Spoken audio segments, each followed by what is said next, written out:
get ready.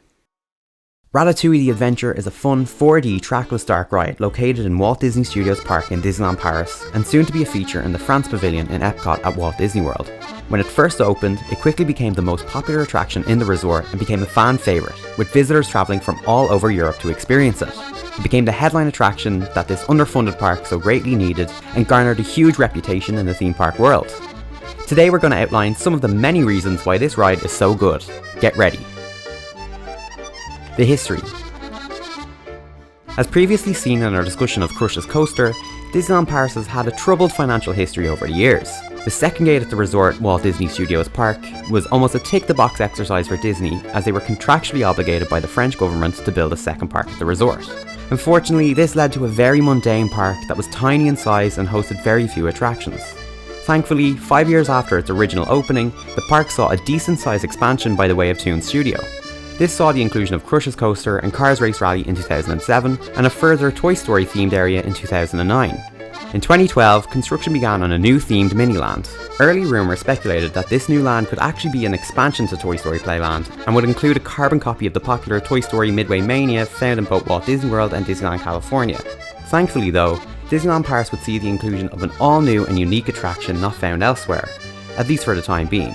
The attraction was formally announced in March 2013 at the Euro Disney SCA annual shareholders meeting, and on the 21st of June 2014, the attraction was inaugurated by Disney CEO Bob Iger. The ride was later opened to the public on the 10th of July that year. The land. It would be remiss to not mention the mini-land that Ratatouille the Adventure takes place in. La Place de Remy is a fantastical replication of a Paris street. It's the most picturesque area of the park and adds some much needed theming into a park that lacks a real sense of place. Theming the land to a local area can be a tricky manoeuvre. It's a balancing act between providing a somewhat realistic depiction without trying to replicate it completely, something Disney California Adventure would have originally fallen victim to. It's easy for this to feel like substandard theming that doesn't match up with reality and feel cheap and hollow. Thankfully, the land avoids this pitfall. The area is a romanticised postcard of what we expect of Paris, but also plays into some fantasy elements too. What sums this up is the rat and champagne themed water fountain. It immerses you into a story of a rat chef, while still pandering to the sense of place that you get from Paris. But it's not exactly Paris, it's more like Pixar Paris.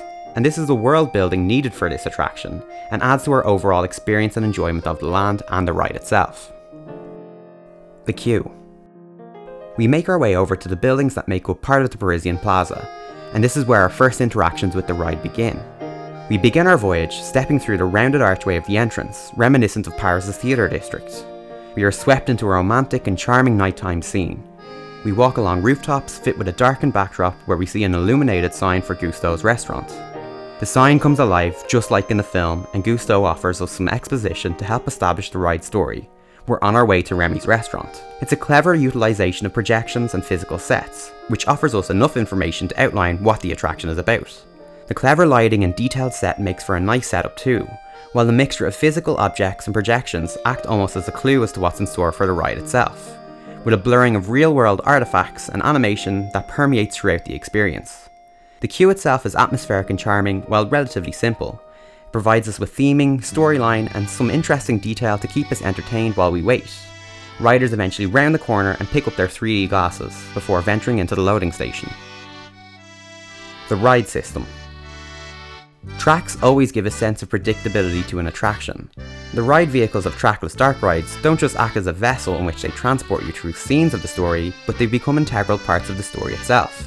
They can utilise the attraction floor space in a three-dimensional way, separate to the typical linear variety seen on traditional dark rides. The main component of a trackless ride is a master control computer. This master computer manages where the ride vehicles, known as Ratmobiles, move to. The movement of the Ratmobile is dictated based on various sensors found throughout the ride.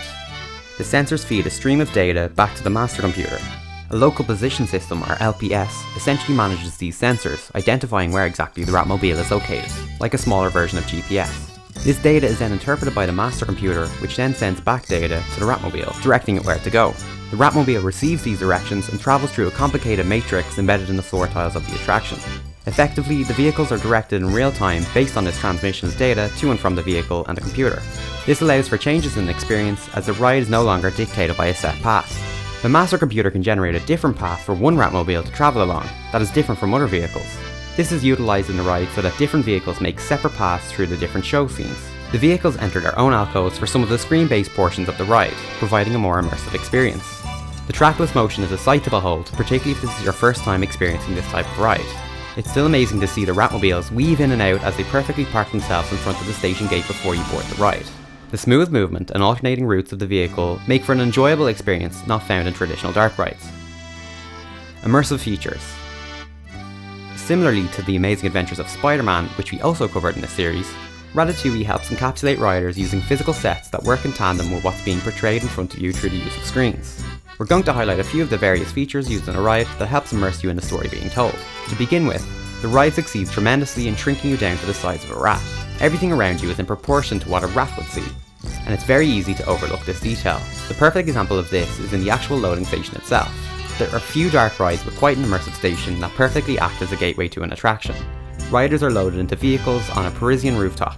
We're miniaturized as drains and windows tower over us as we weave in and out of chimneys and building ledges. Similarly, a simple trick is played at the exit of the ride to insinuate riders are no longer small rats. As guests disembark and they make their way towards the exit, the tiles found on the floor change from large hexagons to much smaller ones. This implies that you are no longer a rat, and this welcomes you back into the real world where we're human again. It's simple observations like this, which are easy to oversee, but it's a testament to the thought placed in creating this ride and immersing you into the story. The most visually striking part of this ride that really helps immerse guests is most likely the pantry scene. Equipped with larger-than-life hanging fish, sausages, crates and jars, this scene perfectly encapsulates the fantastical elements of what dark rides can do. This is also accompanied by a faint sense of food, particularly oranges. None of this is overplayed though, and it's enough to help convince us of the reality of the setting. We talked about the importance of attraction sense and Disney's patented smell litzers in our Avatar Flight of Passage video in this series, so if this is of interest to you, make sure to check that out. We'll leave a link in the description. These two really help surround us in the story, and the set in particular provides us with a lot of detail to look at, further encapsulating us within the ride. Another pivotal and immersive scene features the Ratmobiles seeking cover under an oven, as we attempt to hide from the ride's villain, Chef Skinner. Of course, this wouldn't be a modern dark ride without the incorporation of some 4D effects. Above the riders' heads, we see low flames, giving an illusion that the oven is on. As the heat is turned up, a gush of hot air fills the portion of the ride that the riders can feel. It's also important to note the clever placement of screens in relation to the physical sets around us. The legs of the oven are placed in front of us, with the screen only taking up a marginal space of what we can see. Our viewpoint again is limited to what a rat can see, so only the legs of the kitchen staff are visible on screen. This is a common thread through many portions of the ride that are cleverly utilised in different scenes, each of which maintain the illusion of our miniature size. Another scene sees us hiding under a serving cart as it's pushed out into the dining room. Two large wheels are placed on either side of the screen as they rotate as if they are being pushed. Again, a curtain is tactically draped across the front, obscuring some of our view as we look through the screen, showing us into the dining room. It's a seamless blend between physical props with screen projections that help blur the lines of what we can see in reality versus the animated world. The movement from scene to scene is also done well, with the changes on screen being represented in the physical sets too. For example, as we move from the dining room into the air vents, there's a perfect transition into the physical scene. Each of the three rats then choose their own alcove to experience some great 3D effects. Wraparound screens provide an almost 180-degree viewpoint, and this proves to be the best 3D scene in the ride. Each Ratmobile also has the ability to slightly tilt and vibrate, adding an extra motion dynamic to further help the projections. This allows you to feel like you're buzzing through the drywall before Skinner's hand comes bursting through the wooden grating in an attempt to snatch you. Your vehicle lightly tips backwards as we begin to back away. It's a jarring moment in the ride that feels quite intense, although it heavily relies on a 3D film to give this effect. In reality, the Ratmobile is relatively stationary, with only a slight tilt backwards. It's actually very gentle in isolation. Again, the tilting movements are creatively used to simulate the vehicle sliding down a cheese grater as we tip forward, and also push slightly back as a champagne cork pops in our face. Of course, this is equipped with a squirt of water and a gust of air in typical 4D fashion. It all works quite well, and it's gentle enough for riders of various age groups to enjoy, without being too intense and alienating certain guests. Final thoughts. As seen throughout this series, Ratatouille the Adventure is an immersive experience that effectively utilises a variety of different clever effects and sensations to take riders on a journey that they can only imagine. The ride shrinks us down to the size of a rat as we go on an adventure straight from the animated film. Through the use of 3D and 4D effects, riders get to see through the eyes of a rat, at least in an animated world. We become the stars of our own Pixar film, and everything works quite well. The trackless ride system allows for a smooth and enjoyable ride, while the additional motion of the vehicle helps add a fundamental layer of immersion that works in tandem with the 3D film. While other rides in this series often offer a more thrilling experience, Ratatouille is actually a perfect family attraction, allowing a gateway for potential younger riders into the likes of The Amazing Adventures of Spider-Man or Avatar Flight of Passage. It's a pivotal feature in the advancement in theme park dark rides, and another staple attraction in the Disney dark ride roster. For all of these reasons, Ratatouille is a good ride. I hope you enjoyed this installment of What Makes This Ride So Good. If you enjoyed the video and want us to keep adding to this series, please consider hitting the subscribe button. It gives us some extra incentive to keep the channel going. Also make sure to give it a like, and if you're a fan of Disneyland Paris, we also have a video on some big things to look forward to coming to Walt Disney Studios Park, which will be on screen now.